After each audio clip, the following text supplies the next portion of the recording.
এই পোষ্টটো এপ্লাই কৰিবলৈ হ'লে তলত সৰুকৈ লিখা মোৰ শব্দটো ক্লিক কৰক।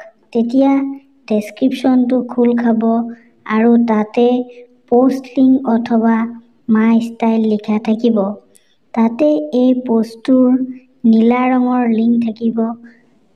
এই লিংকটোৰ ক্লিক কৰিলে এই পোষ্টটোৰ ছাইটটো খোল খাব আৰু আপুনি আবেদন কৰিব পাৰিব। এনেদৰে চৰকাৰী চাকৰি খবৰ পাবলৈ হ'লে চেনেলটো ছাবস্ক্ৰাইব কৰিব।